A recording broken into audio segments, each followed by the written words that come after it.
Do you remember we showed people this? This is from last year. I just want to go back a bit on this gun buyback program that Canada implemented. This is apparently their way to combat crime without actually combating crime. That instead of actually having the resources to deal with criminals, having proper justice reform, that we can punish, repeat offenders, that they weren't thrown back in the street. The catch and release system that we currently have is just an absolute mess, a catastrophe to our society. They want to then penalize hunters. They want to penalize, law-abiding citizens that happen to have rifles or have guns, that have firearms for multitude of different reasons. They want to penalize and crack down on you. So here's the former Minister of Safety, Dominic LeBlanc. Here is him under Justin Trudeau openly stating that his buyback program is going to try and entice Canadians to throw in their firearms, and then also reveals that, hey, since we got your firearms, we're going to take that over to Ukraine. Remember this? Remember this statement here? Take a look. Today, the government is adding a further 324 unique makes and models of assault-style firearms to the list of prohibited firearms in Canada. This prohibition takes effect immediately. This means these firearms can no longer be legally used, sold, or imported in Canada, and can only be transferred or transported under extremely limited circumstances. So it says people cannot purchase, they have to be monitored, and it can only be done in extreme circumstances. But wait till you hear the kicker, because it's absolutely hilarious. The government has introduced an amnesty that is currently in force and expires on October 30th, 2025, to protect individuals who legally purchased these firearms prior to the ban. This amnesty period will protect these individuals from criminal liability as they take steps to come into compliance with the law. During the amnesty period, you hear that? Oh, you got amnesty. You can't be criminally prosecuted until we force you to comply with this law. So it's voluntary to you as a hunter or a sportsman or whatever the case may be, that you have a firearm and a rifle, whether it being an assault or a pellet gun or whatever the case may be, that you have this opportunity that if you comply with us at a certain point, we won't criminally penalize you. But until you don't actually, until that day comes where you have to comply, we're going to try and force every action for you to voluntarily give up the gun. It just seems so crazy. It seems so crazy. And as someone like myself, who I've stated numerous times, I've been sitting on the fence on the whole Second Amendment thing. I personally, I hear both sides of the argument. I'm kind of more for the argument to have the ability to have assault rifles or having that protection, having the Second Amendment. I'm kind of more on that side as time has gone on. And again, at this timing, when crime has run amok, that we don't have the ability to crack down on legit criminals, violent repeated offenders, they want to demonize criminal citizens and people that are abiding to the law and abiding to the principles of being able to be a law-abiding citizen to have a handgun.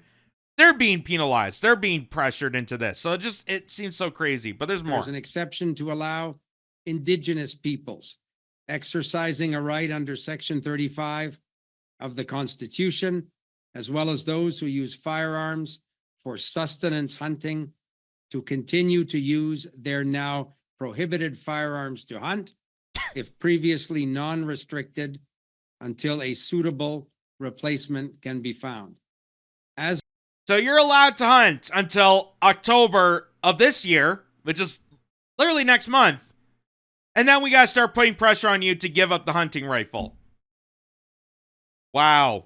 There's With more. the previous list of firearms, these models will, of course, be part of the assault-style firearms compensation program. And to that end, I'm pleased to point out that the pilot program of phase 1 of the gun buyback program is now underway. The program will be open for all businesses in the coming days. As part of that process, the government of Canada has committed to the Ukrainian government to identify whether some of these guns could be donated to support the fight for democracy in Ukraine. So you can't own a legal, law-abiding citizen. You cannot own a firearm, even going through the background checks, even going through the legality and liabilities and everything, being monitored to an extensive result. They even said that we cannot allow the transportation of this weaponry without extensive circumstances, without going through the legality of this. But it's okay if we send it off to Ukraine. Send it to a bunch of neo-Nazis. It's fine. You can't have it. A law-abiding Canadian that's probably out hunting or using it for sport, you can't use it, but send it off to neo-Nazis in need. Wow. Wow. And they call that a donation. I don't think it's considered a donation when the government confiscates something and then takes it and brings it to someone else. That's not a donation. A donation would be you actually deliberately giving the gun to Ukraine itself. But no, it's the government's taking this as a sign of precaution to combat gun violence and crime, which doesn't do any of that, just makes the situation worse. You're going to take it upon hunters to give up their hunting rifles, saying that it's going to be for their safety, and then donate that to Ukraine, to a bunch of neo-Nazis for their fight for democracy. You know, the country that was taken over in 2014 that no one can remember, by the way. 2014, the Maidan coup, the fact that Barack Obama, NATO, Victoria Nuland, Jake Sullivan, Antony Blinken, all these nefarious ghouls took over Ukraine. You didn't care about democracy then, but now, because Russia's involved, oh, now we got to take it seriously. So that was just last year. That was last year. And the deadline is fast approaching on this temporary, voluntarily buyback program. And it even says on their website here, on the government of Canada, it says over 12,000 prohibited firearms were successfully collected from businesses before the program closed on April 30th, 2025. More than $22 million in compensation has been provided to businesses across the country. Later this fall, the program will reopen to eligible businesses, allowing them to submit a claim for firearms and devices prohibited in May 2020, December 2024, or March 2025, and selected associated parts and components. Participating in the program is voluntary.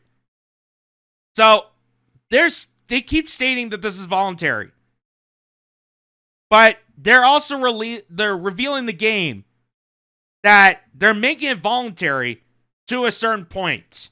They even said, Dominic LeBlanc even stated that we're giving amnesty for people, so you're not criminally prosecuted or being told by the government you have to comply with this. But if you don't comply to this to a certain date, then we're going to start criminalizing you. A law-abiding citizen. So this is the contradiction of all of it. Here's Juno News.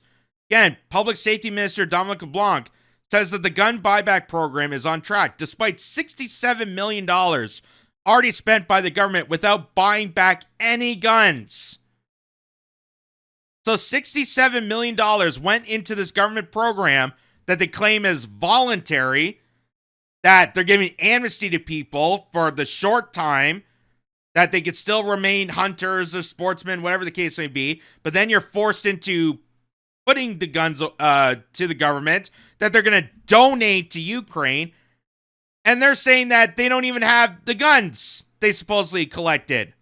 So watch Last year this. there was talk of the gun buyback having a bit more concrete update in fall 2024. We're now into fall 2024. We've seen 67 million spent on the program, but no guns bought back. What's going on there? So the good news is we're just at the beginning of the fall, actually. The summer just ended. I think I understand your impatience. I share that impatience. The good news is that those concrete steps that we spoke about in terms of buying back, retrieving, and destroying, disposing of those military-style. I love the beginning of that response. The good news is the season's changing. We're now into fall, which means pumpkin spice lattes are out, folks. That's the good thing. I feel your frustration about, but the good thing is that we're entering the fall. Spooky season, okay? Like, what does that have to do with anything? Assault weapons that have no place on the streets of Canada. That will begin in the next month or month and a half. We'll have more information, those concrete details that I know you're looking forward to in the coming weeks. But we're very much on track to fulfill that obligation we made to Canadians. A lot of work has been done.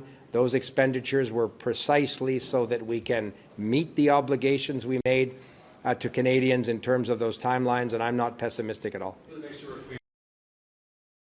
So pretty much that was a giant mumbly word salad there to say they don't know exactly what they're doing, but we're hoping. You gotta have hope. You gotta have faith that they're gonna bring out some paperwork at some point. Maybe in the next month, maybe in the next couple months, maybe next year. I don't know for sure, but this is definitely on track.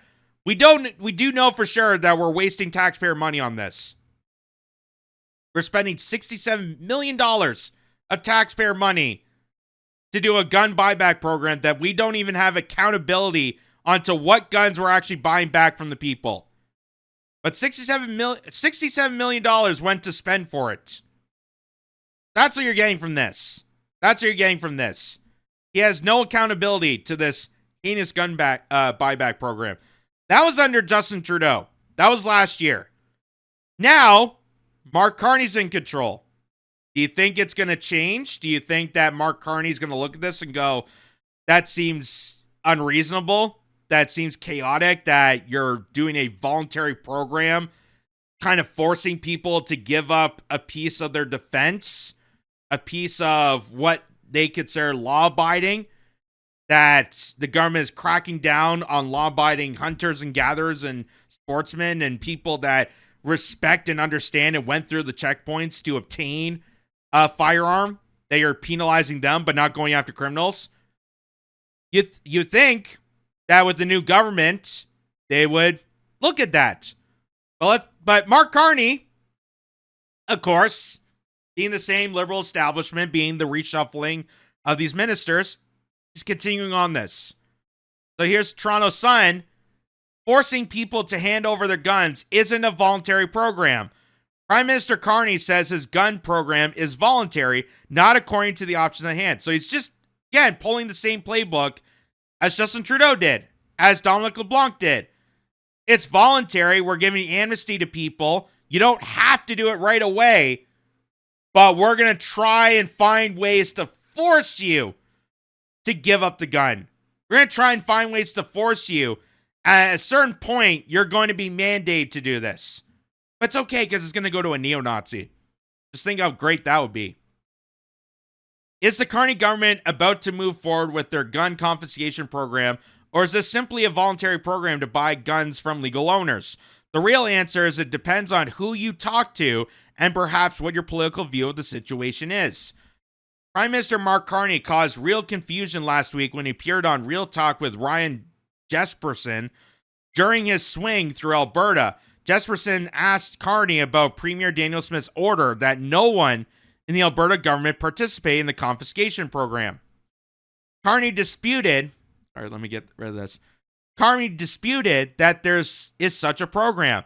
This is not about confiscation. This is about voluntary return of firearms for compensation.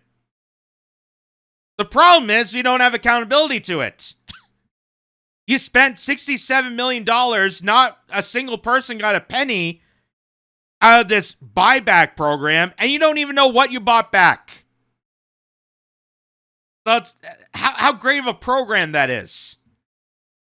People aren't going around confiscating guns. Anyone who says that is a mischaracterization.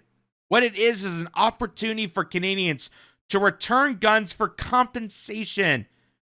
So is there a confiscation program or not? Well, the government won't be sending the army or the police to your house to seize your guns.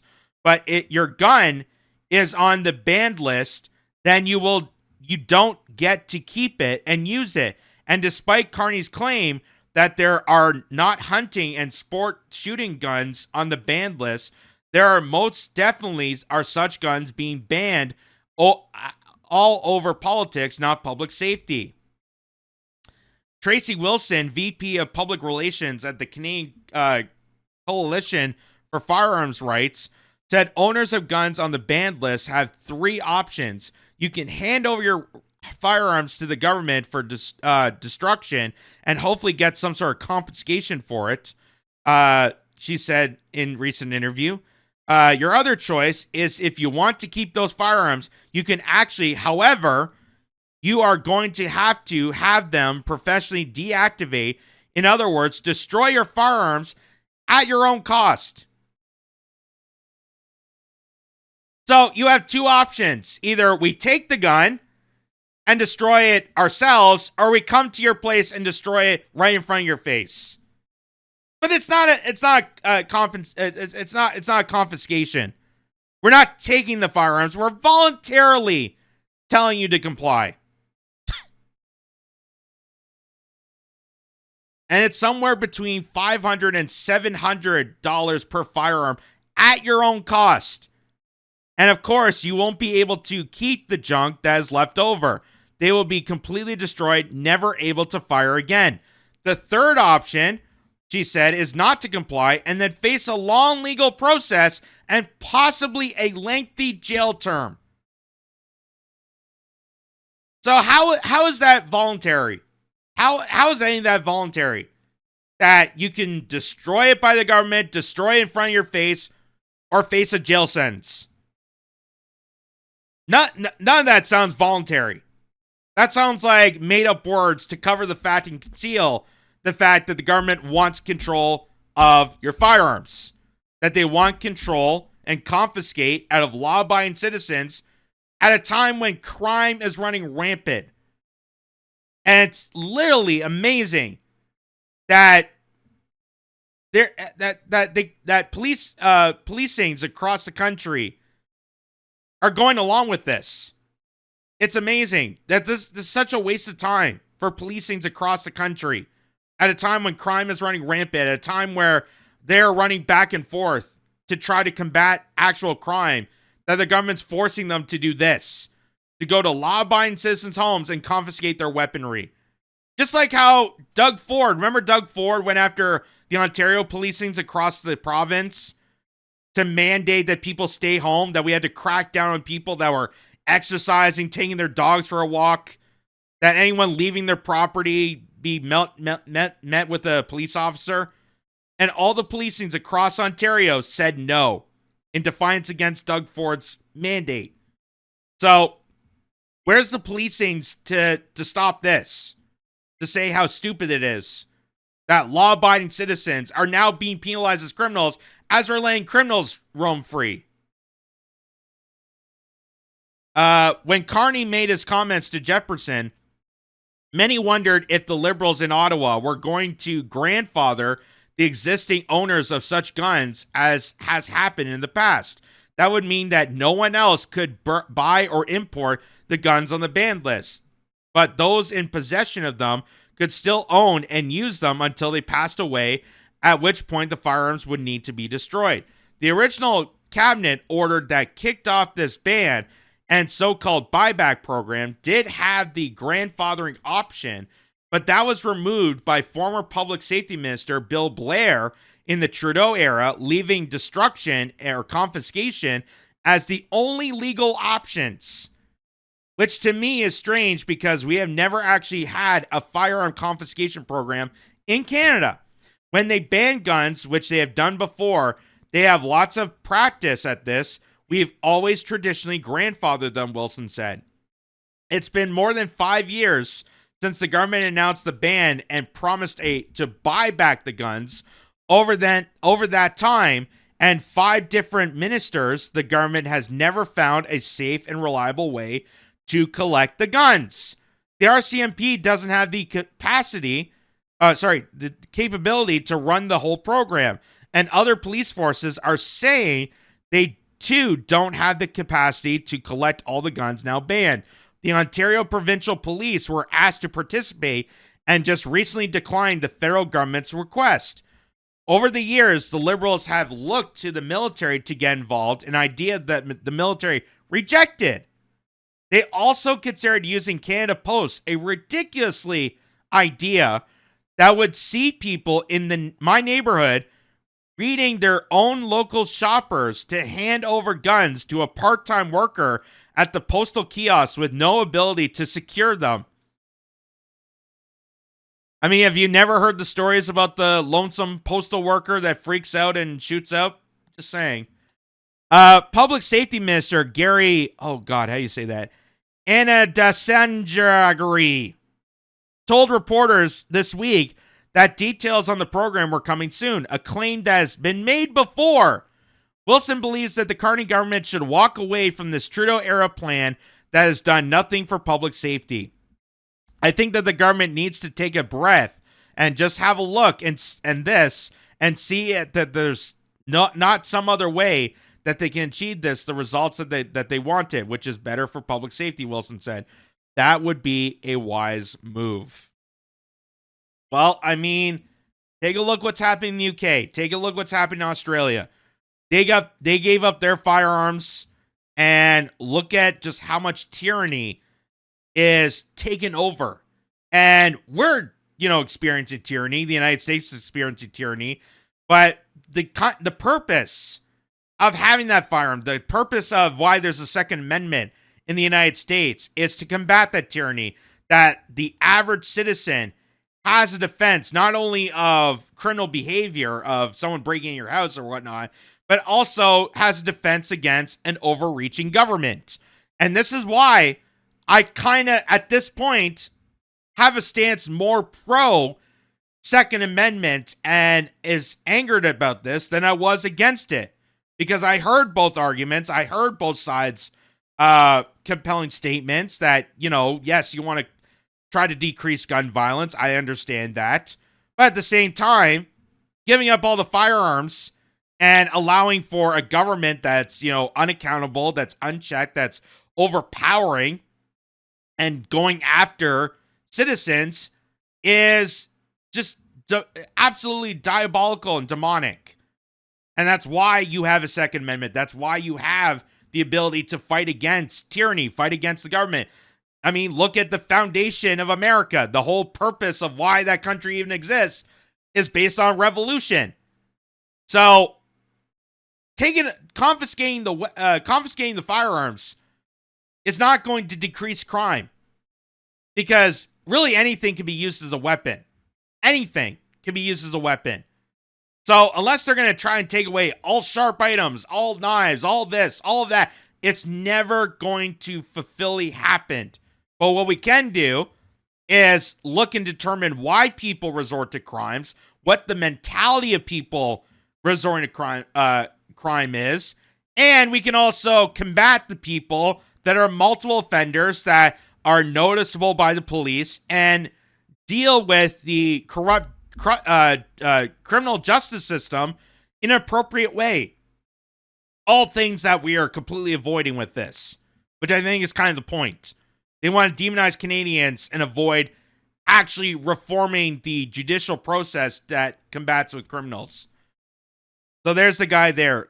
This is now the new Minister of Public Safety. And he just recently came forward. This is just as a few days ago, announcing that it's no longer voluntary. So now the time frame is shortening. All that stuff they said about voluntary is no longer. And now they're demanding people to give up their firearms. Listen to this. I'm pleased to be here today on behalf of the Cape Breton Regional Police Service to collaborate with the Government of Canada on this pilot for the assault-style firearm compensation program. Police see firsthand the devastating impacts of gun violence, and we know the importance of removing these dangerous firearms from our communities. So we are pleased as a police service to be able to assist by providing a safe and secure process for firearms owners to voluntarily return firearms that the government has now prohibited for public safety. At the Cape Breton Regional Police Service, we have the capacity and the expertise to safely collect, verify, and secure the prohibited firearms identified in our area so that the government can test the elements of this program. All of which we have not done since the establishment of this bill, of this proposal, the buyback program. So, again, they're lying to you. They're lying to you to say that, no, we're just doing this for your safety, that we're doing this in a humane way, this is be hold accountable, that we're doing this in a safe way possible, that we could track and trace and monitor. Flat out lying to you. Flat out lying to you. All this involves is attacking, demonizing law-abiding citizens and turning them as criminals, as actual violent criminals, repeat offenders, still walk among us. It's not decreasing crime, but it's going to further antagonize Canadians, law-abiding Canadians, as villains. This is tyranny. This is totalitarian tyranny. We are a large enough organization to facilitate with no impact to our frontline service delivery. Liaising with gun owners and the government, we will provide feedback to ensure the program operates smoothly before opening Canada-wide. Testing their collection process with our police service gives the government an opportunity to work with a municipal partner as they prepare to collaborate with a number of non-federal partners across the country. This program is really a way to help lawful gun owners stay in compliance with the law. We see this as giving them an opportunity to surrender what they are no longer allowed to possess, to prevent criminal liability, and to demonstrate that this can be an effective process for removing dangerous firearms from our community without having to use extra police resources to go and seize them. So, the timeline is creeping up. They have till the end of October of this year to establish whether or not this buyback program was effective. And what the regional police of Cape Breton, so New Brunswick, what this guy is stating here is that he's basically saying you got the easy way or the hard way. You can either give up the rifles now and continue to be a law-abiding citizen with this heinous action, or we're going to have to come to measures and actually confiscate. So, again, none of this is voluntary. They just revealed the entire game. That, well, they told you that, you don't have to do this. We're giving amnesty. We're not cracking down on people. Don't you worry. Don't you worry. Now the truth has come out. That, hey, we're going to do this the easy way or the hard way. Either you give it up now, or we're going to storm your doors and we're going to get police involved to take your rifles, to take your firearms as a law-abiding citizen, as a hunter, as a sportsman. And is this anything to stop crime? No, absolutely not. But it is a way to get more hands involved into individual lives, restricting them from the ability to defend themselves, especially from a tyrannical government. That's what that's about. And they're making a statement about how safe it is. Let's just remind people, this is from last year. The Royal Canadian Mounted Police has lost 205 firearms since 2020, including machine guns. So this program that's demonizing you, an average person, a law-abiding citizen, someone who's not violent in nature, they're demonizing you as being unlawful with firearms, but yet the RCMP has lost 205 since 2020, including machine guns. And they're claiming that they're putting it into their hands to make it safer. We were going to track and surveil and make sure that it only goes into certain hands under certain circumstances. You know, like Ukraine. Like all the neo-Nazis that we're using to fight Russia over there. Or how about this? This is from an article from Todayville. And it says, gun buyback program creating criminals out of law-abiding citizens and directing police away from actual crime. Exactly.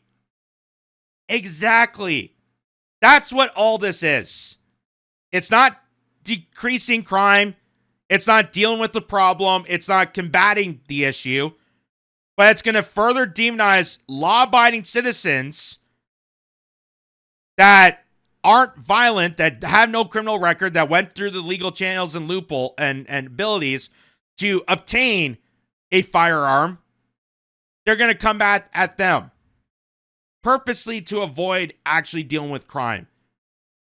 And my only suspicion, because God only knows why exactly they're allowing for this, but my suspicion is the fact that they want crime to exude. They want people to be paranoid and freaked out. They want to steal, firearms away from law-abiding citizens so that you have no defense, you have no ability to protect yourself, that everything's going to run rampant, and that the Canadian government can then use its authoritarian power to manufacture a police state over you.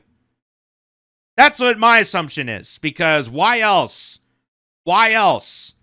would you try to, undermine the police force at the same time having illegal migrants with criminal convictions, multiple criminal offenses, roam free into the general public, causing more mayhem than ever, and then go after law-abiding Canadians that are using rifles for hunting?